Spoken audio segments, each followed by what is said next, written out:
Good morning friends मैं अभिषेक दीक्षित एक बार फिर से आप सभी का कॉन्सेप्ट टाइम के इस प्लेटफॉर्म पर स्वागत करता हूं। दोस्तों आज हम बात करेंगे एक इकोनॉमी का टॉपिक पढ़ेंगे यानी अर्थव्यवस्था का टॉपिक पढ़ेंगे जिसका नाम है सर्कुलर फ्लो ऑफ इनकम यानी आय का चक्रीय प्रवाह। अगर सामान्य शब्दों में इसका मतलब समझने का प्रयास करें तो इसका मतलब होता है कि किसी अर्थव्यवस्था में आय कैसे घूमती है यानी धन कैसे घूमता है यानी धन कैसे रोटेट होता है। तो इससे हमें ये समझ में आएगा कि कैसे कोई अर्थव्यवस्था चलती है, क्योंकि अर्थव्यवस्था कैसे चलती है क्योंकि अर्थव्यवस्था में पैसा घूमता रहता है। तो वैसे ही अर्थव्यवस्था चलती है क्योंकि पैसा घूमता है। वो हम देखेंगे कि घूमता कैसे है और क्यों है। अच्छा, इसका एक प्रॉफिट सिर्फ स्टूडेंट्स को नहीं है कि एग्जाम्स में की दृष्टि से इम्पॉर्टेंट है। इसका प्रॉफिट एक आम नागरिक को भी है जो न्यूज़पेपर पढ़ता है या न्यूज़ देखता है। तो इससे ये होगा कि जब भी आप कोई इकोनॉमी का टॉपिक पढ़ेंगे या देखेंगे तो आप बेहतर ढंग से उसको समझ पाएंगे। तो चलिए अगर हम बात करें सर्कुलर फ्लो ऑफ इनकम क्या होता है या आय का चक्रीय प्रवाह क्या होता है, तो सबसे पहले हम इसमें पढ़ेंगे टू सेक्टर इकोनॉमी का चक्रीय प्रवाह या टू सेक्टर इकोनॉमी को सबसे पहले लेंगे। चलिए स्टार्ट करते हैं। अगर हम टू सेक्टर इकोनॉमी की बात करें तो ऐसी इकोनॉमी जिसमें केवल दो सेक्टर होते हैं। एग्जांपल टू सेक्टर की अगर हम बात करें, पहला सेक्टर हो गया हाउस होल्ड्स, इसको गृहस्थ क्षेत्र या परिवार क्षेत्र कहते हैं, हिंदी में लिख लेता हूं परिवार। और दूसरा सेक्टर कौन सा होगा? दूसरा सेक्टर अगर यहां पर हम ले लेते हैं सेकंड सेक्टर, और ये हो जाएगा फर्म्स, FIRMS, इसको हिंदी में भी फर्म ही कहते हैं, जिसको आम बोलचाल की भाषा में कंपनी कहते हैं। लेकिन ये कंपनी थोड़ा अगर टेक्निकल दृष्टि से जाएंगे तो उसका अलग मतलब होता है, वो इसका एक टाइप है। तो सामान्य शब्दों में समझें, अगर हम टू सेक्टर इकोनॉमी की बात करते हैं, पहला सेक्टर हो गया हाउस होल्ड, दूसरा सेक्टर हो गया फर्म। ठीक है, ये आपको इतनी बात समझ में आई होगी। अब जो इकोनॉमी में परिवार और सोशलॉजी या समाजशास्त्र में परिवार होता है उसमें अंतर होता है। समाजशास्त्र में परिवार उसको हम कहते हैं जो ब्लड रिलेशन से संबंधित होता है, लेकिन इकोनॉमी या इकोनॉमिक्स में जो हम परिवार की बात करते हैं उस परिवार का मतलब कुछ अलग होता है। जैसे एग्जांपल देके मैं बात करता हूँ कि मान लिया 3 राज्यों से, राजस्थान, MP और UP से 3 लड़के दिल्ली जॉब करने गए। उन्होंने दिल्ली में किसी कंपनी में जॉब कर ली।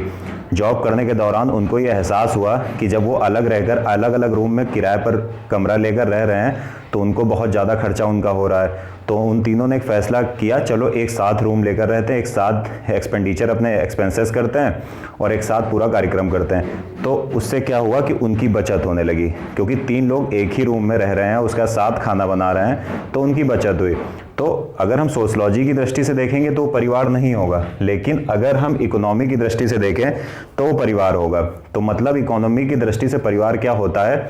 2 या 2 से अधिक व्यक्तियों का ऐसा समूह जो आर्थिक क्रियाएं साझा करता है। आर्थिक क्रियाएं जैसे आप खाना साथ बनवा रहे हैं, सारी आर्थिक क्रियाएं जितनी भी उसमें इकोनॉमिक एक्टिविटीज़ ऐड होती हैं उसे हम परिवार कहते हैं। तो परिवार का मतलब 2 या 2 से अधिक ऐसे व्यक्तियों का समूह जो अपनी आर्थिक क्रियाएं साझा करता है उसे परिवार कहते हैं। अब फर्म का मतलब क्या होता है कि प्रोडक्शन यूनिट, या अगर लिखना चाहें तो इसको हम लिख सकते हैं प्रोडक्शन फर्म। यूनिट मतलब इकाई, तो फर्म में क्या होगा? प्रोडक्शन होगा या प्रोड्यूसर। ये क्या होंगे? हाउस होल्ड्स क्या होंगे? हाउस होल्ड्स अगर आप छोटा सा समझने के लिख लीजिए तो कंज्यूमर्स लिख लीजिए। ठीक है, ये प्रोड्यूसर्स हो जाएंगे। अब चलिए समझने का प्रयास करते हैं। अब एक चीज बताइए, अगर ये जो परिवार क्षेत्र है, हाउस होल्ड क्षेत्र है, इसको कुछ ना कुछ वस्तुओं, गुड्स एंड सर्विसेज की आवश्यकता होगी, यानी वस्तुओं और सेवाओं की आवश्यकता होगी। वस्तु और सेवा में ये अंतर होता है, जिन चीजों को हम देख सकते हैं, ठीक है, उनको हम क्या बोलते हैं? वस्तु है, या छू सकते हैं। जैसे मैं बात करता हूँ पार्ले जी बिस्किट की, तो आप उसको देख भी सकते हैं और छू भी सकते हैं, तो वो क्या हो गया? वस्तु हो गई। सेवा वो होती है जिसे हम देख नहीं सकते। जैसे आप एजुकेशन लेते हैं, शिक्षा एक सेवा है क्योंकि उसको देखा नहीं जा सकता है। तो आप सेवा और वस्तु में अंतर ये होता है, वस्तु को हम देख सकते हैं या छू सकते हैं, लेकिन सेवाओं को हम देख नहीं सकते हैं। आप डॉक्टर के पास जाते हैं, डॉक्टर अपनी सेवा हेल्थ सर्विसेज देता है, तो उसको आप देख नहीं सकते हैं लेकिन आप ग्रहण करते हैं, तो वो सब क्या हो गया? सेवाएं हो गई। अब बात करते हैं हाउस होल्ड्स एंड फर्म की। अब अगर ये परिवार है तो इसको अपना जीवन यापन करने के लिए, अपनी डेली लाइफ के लिए कुछ गुड्स एंड सर्विसेज या वस्तुओं और सेवाओं की ज़रूरत होगी। तो ये वस्तुओं और सेवाएं ये किससे खरीदेगा? ये वस्तुओं और सेवाएं ये किससे खरीदेगा? ये गुड्स एंड सर्विसेज कौन देगा इनको? इनको गुड्स एंड सर्विसेज देगा फर्म देगा, क्योंकि फर्म तो प्रोडक्शन कर ही रहा है, तो गुड्स एंड सर्विसेज इनको कौन प्रोवाइड करेगा? इनको गुड्स एंड सर्विसेज प्रोवाइड करेगा हाउस होल्ड सेक्टर को फर्म्स। अब जब फर्म ने, इसका एरो मैंने इधर बनाया, मतलब फर्म से गुड्स एंड सर्विसेज, वस्तुओं और सेवाएं इधर आ रही हैं। अब अगर फर्म ने इनको गुड्स एंड सर्विसेज प्रोवाइड की है तो हाउस होल्ड सेक्टर इसके बदले में फर्म को पेमेंट करेगा। तो मैंने मान लिया कि ये हो गया हाउस होल्ड सेक्टर का क्या? पेमेंट। ठीक, अब ये जो इन्होंने पेमेंट किया है ये हाउस होल्ड के लिए क्या हुआ? एक्सपेंडिचर हो गया। एक्सपेंडिचर हो गया। एक्सपेंडिचर मतलब खर्च। एक्सपेंडिचर मतलब क्या होता है? खर्च होता है। ठीक है, एक्सपेंडिचर हो गया। और इनके लिए क्या हुआ? ये इनके लिए हो गया इनकम। ठीक, इतनी बात आपको समझ में आई? अब आगे बात करते हैं। अब आगे बात ये होगी कि अब फर्म में जो प्रोडक्शन हम कर रहे हैं या फर्म जो प्रोडक्शन कर रही है, इसके लिए इन्हें ह्यूमन रिसोर्स या मानव संसाधन की आवश्यकता होगी। तो मानव संसाधन कहाँ से इनको मिलेगा? यहाँ के जो व्यक्ति हैं ये भी जॉब, इनको भी जॉब चाहिए, इनको प्रोडक्शन के लिए कुछ व्यक्तियों की ज़रूरत है। तो दोनों आपस में संबंध बनाएंगे। अब दोनों कैसा संबंध बनाएंगे? हाउस होल्ड जो होंगे यहाँ पर, या इसको कर देता हूँ साफ, ये यहाँ पर क्या देंगे? ये लेबर के रूप में या श्रम सर्विस देंगे। इन्होंने श्रम सर्विस दे दी या श्रम सेवा दे दी, इसको हिंदी में अगर आप लिखना चाहें तो श्रम सेवा लिख सकते हैं। तो इनको अपना जीवन यापन करने के लिए रोजगार की आवश्यकता है और इनको उत्पादन करने के लिए कुछ व्यक्तियों की आवश्यकता है। कॉन्टैक्ट बनने की पूरी संभावना है, यानी संबंध बनने की दोनों में पूरी संभावना है। हाउस होल्ड सेक्टर से लेबर सर्विसेज प्रोवाइड की जा रही है फर्म को। अब अगर यहाँ पर आप जॉब कर रहे हैं, अपनी सर्विसेज दे रहे हो, तो इसके बदले में फर्म आपको कुछ देगा। तो मान लिया फर्म आपको क्या करेगा? फर्म आपको करेगा पेमेंट। पेमेंट ये यहाँ पर भी हो रहा था और फर्म आपको क्या करेगा? फर्म आपको करेगा पेमेंट। ठीक है, भुगतान। अब फर्म ने आपको भुगतान किया तो जो ये भुगतान हुआ ये आपके लिए क्या हो गया? ये आपके लिए हो गया इनकम। ठीक, और ये फर्म के लिए क्या हो गया? ये फर्म के लिए हो गया एक्सपेंडिचर या खर्च। एक्सपेंडिचर या हिंदी में कहें तो खर्च। और परिवार के लिए क्या हो गया? इनकम हो गया। अब अगर आप यहां ध्यान से देखिए, जब परिवार वस्तुओं और सेवाएं या गुड्स एंड सर्विसेज खरीद रहा था तो उसके बदले में परिवार पेमेंट कर रहा था, तो इनके लिए इनकम हुई, इनके लिए एक्सपेंडिचर हुआ। तो ये किस प्रकार का एक्सपेंडिचर है? तो इसको हम बोलते हैं कंजम्पशन। कंजम्पशन एक्सपेंडिचर, या हिंदी में कहें तो उपभोग खर्च। क्योंकि अगर आपने कोई किसी फर्म से कोई बिस्किट खरीदा है तो बिस्किट आप किस लिए ले रहे हैं? आप अपने जीवन के लिए ले रहे हैं, अपने उपभोग के लिए ले रहे हैं। तो ये क्या हो गया? ये जो परिवार खर्च कर रहे हैं और फर्म को पेमेंट कर रहे हैं, तो वो क्या होगा? कंजम्पशन एक्सपेंडिचर यानी उपभोग खर्च। इसी तरह अगर हम फर्म की बात करें कि फर्म जो यहाँ पर खर्चा कर रहा है लेबर सर्विसेज जो यहाँ के लोग दे रहे हैं, यानी श्रम सेवा जो आदमी दे रहे हैं, उनको इसके बदले में फर्म कुछ पेमेंट दे रहा है। ठीक है, अब ये फर्म के लिए कौन सा एक्सपेंडिचर हो गया? Investment expenditure. इन्वेस्टमेंट एक्सपेंडिचर यानी हिंदी में कहें तो निवेश खर्च या निवेश व्यय। ठीक है, फर्म के लिए क्या हो गया? इन्वेस्टमेंट एक्सपेंडिचर यानी निवेश खर्च हो गया।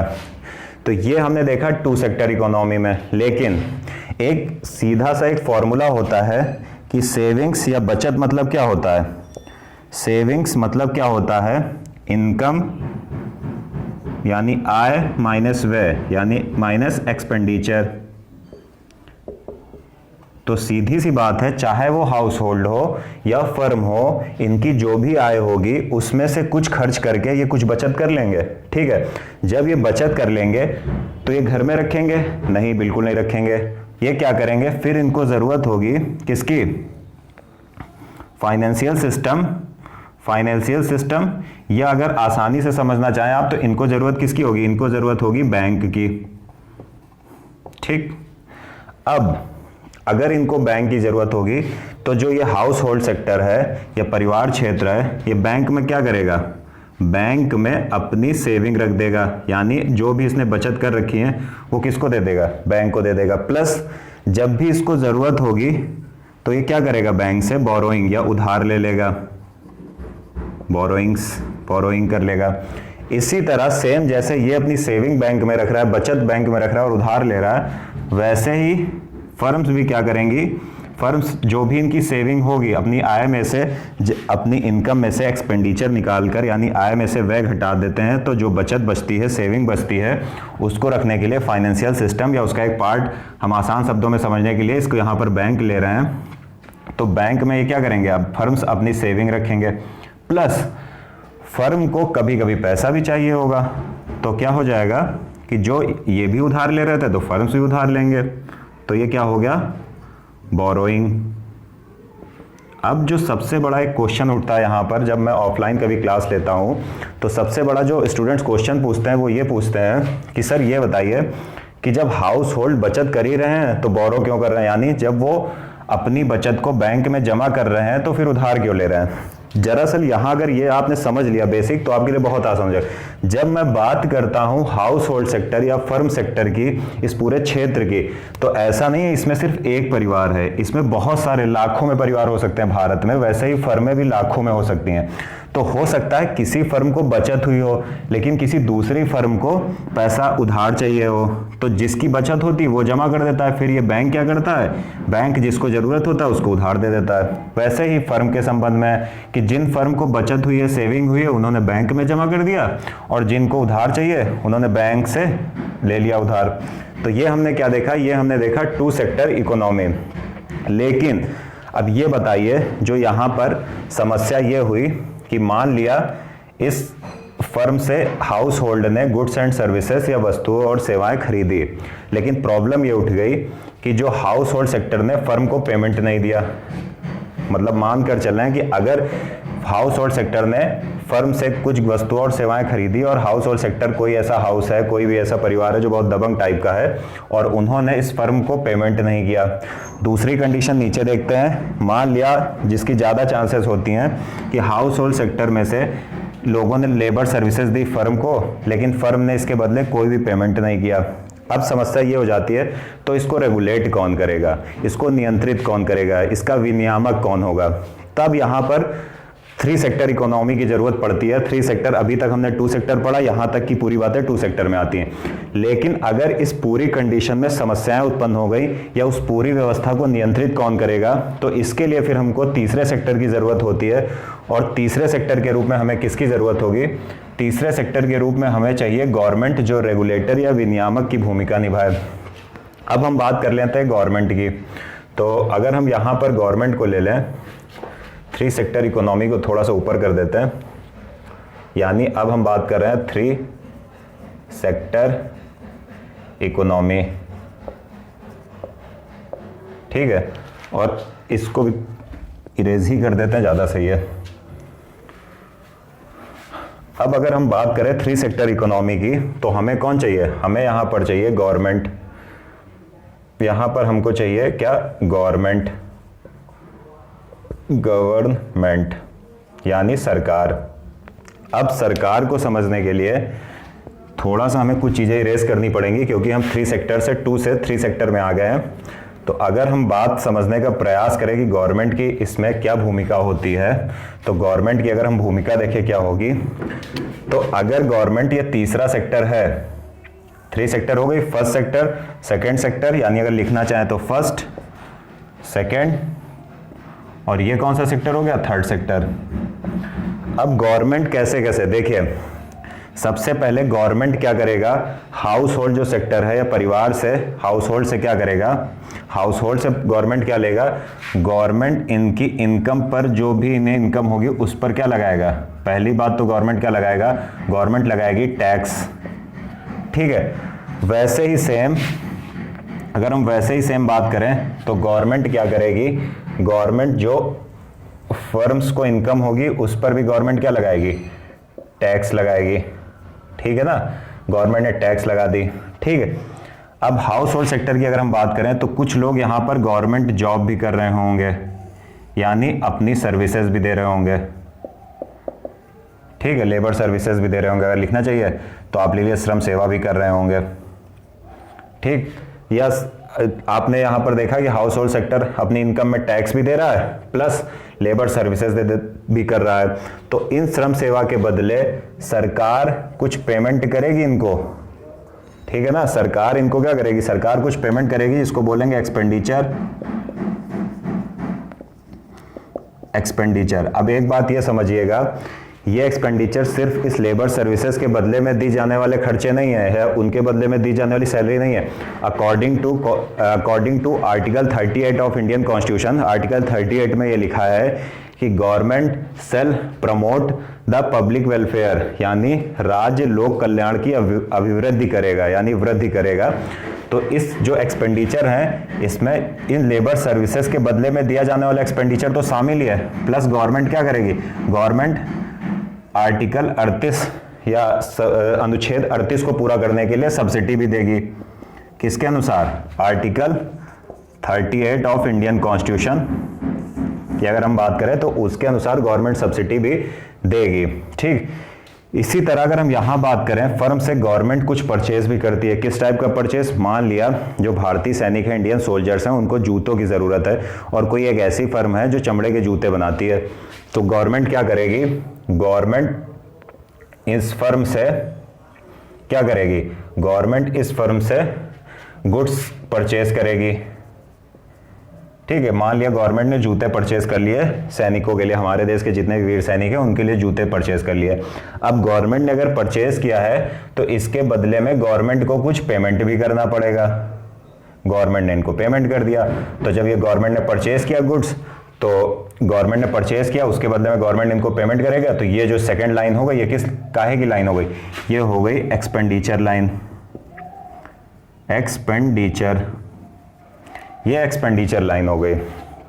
मतलब कि आपने देखा कि गवर्नमेंट ने फर्म से वस्तुएं खरीदी, फिर उनको पेमेंट किया, प्लस फर्म को जो इनकम हुई उस पर गवर्नमेंट ने टैक्स लगा दिया। ये पूरी बात को एक बार फिर से आराम से समझते हैं। अगर हम स्टार्ट से शुरू करते हैं, हाउस होल्ड सेक्टर फर्म से गुड्स एंड सर्विसेज यानी वस्तुएं और सेवाएं खरीदेगा, उसके बदले में पेमेंट करेगा किसको, फर्म को। उसी तरह अगर हम नीचे देखें, अब इनको जॉब चाहिए और इनको प्रोडक्शन के लिए ह्यूमन रिसोर्स चाहिए, लेबर चाहिए, तो ये अपनी सर्विस देगा कहाँ पर, श्रम सेवा देगा फर्म्स में, इसके बदले में फर्म इनको पेमेंट करेगा। ये टू सेक्टर इकोनॉमी हो गई थी, लेकिन अब इसमें क्या हो गया कि हमने बैंक या फाइनेंशियल सिस्टम बीच में डाला, ये लोग अपनी बचत इसमें रखेंगे, प्लस ये बैंक इनको उधार भी देगा। इसी तरह फर्म्स भी अपनी बचत रखेंगे, प्लस बैंक इनको क्या देगा, उधार देगा। टू सेक्टर इकोनॉमी में समस्याएं ये होती हैं कि कभी कभी ऐसा होता है कि परिवार जब फर्म में काम करते हैं तो फर्म उसके बदले में उचित पेमेंट नहीं करता। इसी तरह अगर हम ऊपर देखें तो कभी कभी ऐसा होता है कि हाउस होल्ड सेक्टर वस्तुओं और सेवाएं तो खरीद लेते हैं, लेकिन उसके बदले में जो पेमेंट होता है वो नहीं करते हैं। तो इससे क्या हो जाता है, अव्यवस्था उत्पन्न हो जाती है। इस अव्यवस्था को दूर करने के लिए एक तीसरे सेक्टर की जरूरत पड़ती है, जिसे हम कहते हैं गवर्नमेंट सेक्टर या सरकार क्षेत्र। गवर्नमेंट क्या करती है, गवर्नमेंट पहले तो क्या करेगी, कुछ लोग परिवार क्षेत्र के कुछ लोग यहाँ पर सरकारी नौकरी करेंगे, तो गवर्नमेंट इनको पेमेंट या एक्सपेंडिचर करेगी। प्लस अकॉर्डिंग टू आर्टिकल 38 लिखा हुआ है कि सरकार लोक कल्याण या पब्लिक वेलफेयर में वृद्धि करेगी या बढ़ाएगी, तो गवर्नमेंट सब्सिडी भी प्रदान करेगी। तो ये जो खर्चा है ये गवर्नमेंट का एक्सपेंडिचर है, चाहे वो लेबर सर्विसेज के बदले में हो या आर्टिकल 38 को पूरा करने के लिए हो। इसी तरह हम यहाँ पर देखें, अब हाउस होल्ड सेक्टर ने यहाँ पर गवर्नमेंट जॉब की है, प्लस गवर्नमेंट ने जो सब्सिडी दी है, सब्सिडी वालों से तो टैक्स नहीं लिया जाता है, लेकिन जो गवर्नमेंट ने मोटे तौर पर यहाँ पर लोगों ने अपनी आय सृजित की है, उस आय पर गवर्नमेंट उन पर कुछ टैक्स लगाएगी, वही गवर्नमेंट की इनकम हो गई। यहाँ पर क्या हो गया, गवर्नमेंट फर्म से गवर्नमेंट का रिलेशन अगर समझें तो मान लिया हमारे देश के वीर सैनिकों को जूते की जरूरत है और कोई चमड़े के जूते बनाने वाली फर्म है, इस फर्म से गवर्नमेंट ने वस्तुएं खरीदी, प्लस गवर्नमेंट ने उसको क्या कर दिया, पेमेंट कर दिया। इसी तरह इस फर्म ने गवर्नमेंट को अपनी आय के अनुसार टैक्स दिया।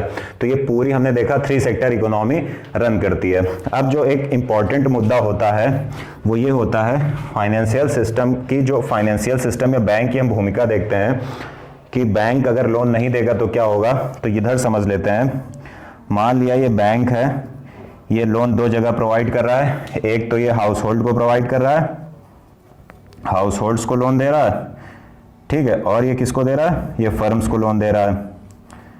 तो अब इसको समझने का प्रयास करते हैं कि कैसे इस फाइनेंशियल सिस्टम से इकोनॉमिक ग्रोथ को बढ़ावा मिलता है, आर्थिक समृद्धि को बढ़ावा मिलता है। अगर बैंक ने हाउस होल्ड को लोन दिया है, छोटा सा लिख लेते हैं लोन, यहां भी छोटा सा लिख लेते हैं लोन। तो हाउस होल्ड सेक्टर अगर परिवार को लोन देंगे तो परिवार अपना क्या बढ़ाएगा, उपभोग व्यय बढ़ा देगा, परिवार अपना क्या बढ़ाएगा, कंजम्पशन एक्सपेंडिचर बढ़ा देगा परिवार अपना, एक्सपेंडिचर बढ़ा दिया परिवार ने। यानी जब बैंक ने हाउस होल्ड सेक्टर को लोन दिया है, गृहस्थ क्षेत्र को, परिवार क्षेत्र को लोन दिया है, तो इन्होंने अपना उपभोग व्यय बढ़ा दिया। उपभोग व्यय बढ़ा दिया तो यहां क्या हो जाएगा, मार्केट में डिमांड या मांग बढ़ जाएगी, ठीक है ना। लेकिन अब डिमांड बढ़ गई है, लोग मांग वस्तुओं और सेवाओं की ज्यादा कर रहे हैं, तो जरूरी है कि उसकी सप्लाई भी उतनी मात्रा में हो। तो बैंक लोन देगी फर्म को। फर्म को अगर बैंक लोन दे रही है, उत्पादक इकाई को लोन दे रही है, तो इससे क्या होगा, इससे प्रोडक्शन बढ़ेगा, ठीक है, इससे प्रोडक्शन बढ़ गया। प्रोडक्शन बढ़ने का अगर साधारण सा मतलब समझे तो क्या हो रहा है, सप्लाई बढ़ गई। तो हम देखते हैं कि बैंक की वजह से डिमांड के अनुरूप सप्लाई बढ़ रही है, जितनी डिमांड बढ़ती आ रही है उसी हिसाब से सप्लाई बढ़ती जा रही है। और जब बढ़ी हुई डिमांड को सप्लाई पूरी करती रहती है, मतलब जितनी भी मार्केट में मांग बढ़ रही है, आपूर्ति उसकी होती रहती है, तो हम किस स्थिति को धीरे धीरे प्राप्त करते हैं, हम प्राप्त करते हैं इकोनॉमिक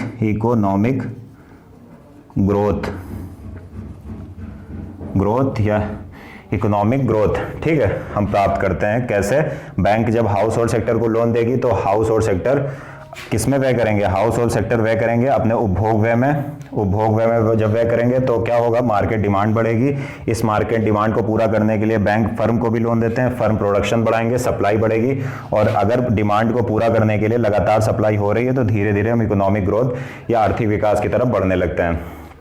ये हमने क्या देखा, हमने देख लिया 3 सेक्टर इकोनॉमी, लेकिन ये 3 सेक्टर यहां तक कि 3 सेक्टर में बात आती है। अब हम एक चौथा सेक्टर इसमें शामिल करेंगे।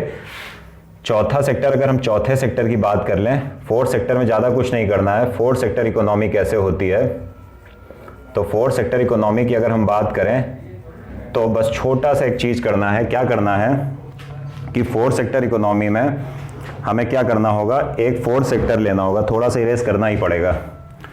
अगर हम 4th सेक्टर इकोनॉमी की बात करें तो हम यहां से क्या व्यवस्था बनाएंगे, यहां हम 4th सेक्टर इकोनॉमी के लिए, तो 4th सेक्टर कौन होगा, जिस 4th सेक्टर की हम बात करते हैं उसे हम कहते हैं एक्सटर्नल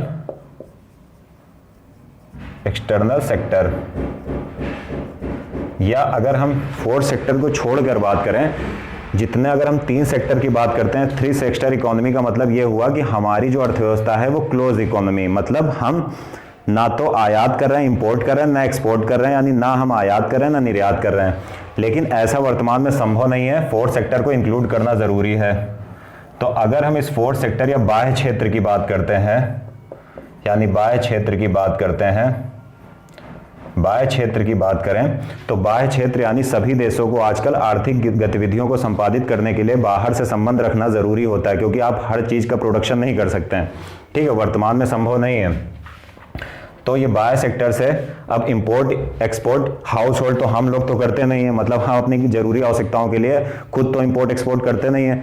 तो इस एक्सटर्नल सेक्टर से एक्सपोर्ट इंपोर्ट कौन कौन करेगा, एक तो गवर्नमेंट करेगी, गवर्नमेंट इंपोर्ट करेगी, ठीक है, प्लस एक्सपोर्ट करेगी, एक्सपोर्ट। मान लिया गवर्नमेंट पीएसयूज में यानी सरकारी कुछ संस्थाओं में, सरकारी कंपनियों में कुछ ज्यादा उत्पादन हो रहा है तो उसको क्या किया जाएगा, एक्सपोर्ट कर दिया जाएगा एक्सटर्नल सेक्टर में। प्लस इनसे दूसरा रिलेशन होता है, इस 4th सेक्टर को अगर हम लिख लें, 4th सेक्टर की बात करें तो इसका रिलेशन होगा फर्म से। फर्म्स क्या होगा, फर्म्स इंपोर्ट करेंगी। जैसे भारत में जितने भी मोबाइल फर्म्स हैं जो मोबाइल सेट का निर्माण करती हैं, तो उनका ज़्यादातर जो मोबाइल इक्विपमेंट्स होते हैं वो चाइना से आते हैं, तो इंपोर्ट कर लिया। प्लस कुछ फर्म्स जो होती हैं वो एक्सपोर्ट भी करेंगी, ठीक। तो ये हमने क्या देखा, ये हमने देखा 4th सेक्टर इकोनॉमी, क्योंकि 4th सेक्टर इस इकोनॉमी का मतलब ये होता है कि हाउस होल्ड या परिवार इससे कुछ भी आयात या निर्यात नहीं करते हैं। इसका संबंध किससे होता है, इसका संबंध एक तो सरकार से होता है, दूसरा फर्मों से होता है। ये दोनों ही एक्सटर्नल सेक्टर से इंपोर्ट एंड एक्सपोर्ट दोनों करती हैं। यहां तक की बात समझ लीजिए, ये पूरी क्लियर बात हो गई। अब एक चीज और, अगर इसको ज्यादा थोड़ा कठिन बनाने का प्रयास करें और समझने का प्रयास करें तो एक बात याद रखने की ये कोशिश करिएगा कि यहाँ पर कुछ लोगों के मन में आया होगा, क्या गवर्नमेंट अपना पैसा फाइनेंशियल सिस्टम या बैंक में नहीं रख सकती है? तो बिल्कुल रख सकती है। किस बैंक में रखेगी वो अलग बात है, उस पर हम इतना डिबेट इसमें वीडियो में नहीं करेंगे, नहीं तो वीडियो लंबा हो जाएगा। गवर्नमेंट के पास कभी कभी सेविंग होगी तो गवर्नमेंट क्या करेगी, उसको यहां रखवा देगी, किसको? सेविंग को। प्लस कभी कभी गवर्नमेंट को बैंक से लोन भी चाहिए होगा, जो ज्यादातर कंडीशन यही रहती है, तो गवर्नमेंट क्या करेगी, बोरोइंग भी कर लेगी, बोरोइंग भी कर लेगी। ठीक, तो इस पूरी वीडियो से हमने क्या समझा? हमने देखा कि एक इकोनॉमी कैसे चलती है या पैसा कैसे घूमता है और देश की इकोनॉमिक ग्रोथ या आर्थिक विकास होता है। तो उम्मीद है इकोनॉमिक ग्रोथ, आर्थिक समृद्धि इसको बोलते हैं, इकोनॉमिक डेवलपमेंट को आर्थिक विकास बोलते हैं। तो हम ये देखते हैं कि कैसे इस पूरी व्यवस्था में पैसा घूम रहा है और इकोनॉमी लगातार चलती रहती है। तो उम्मीद है कि आज आपको समझ में आया होगा कि आखिर ये इकोनॉमी का लॉजिक क्या है, कैसे पैसा रोटेट होता है, क्योंकि आप अक्सर एग्जाम्स में सुनते हैं या न्यूज़पेपर में देखते हैं, एग्जाम्स में क्वेश्चन देखते हैं, इस टाइप के क्वेश्चन आ जाते हैं कि इकोनॉमी जुड़ी होती है या इसमें पैसा घूमता है।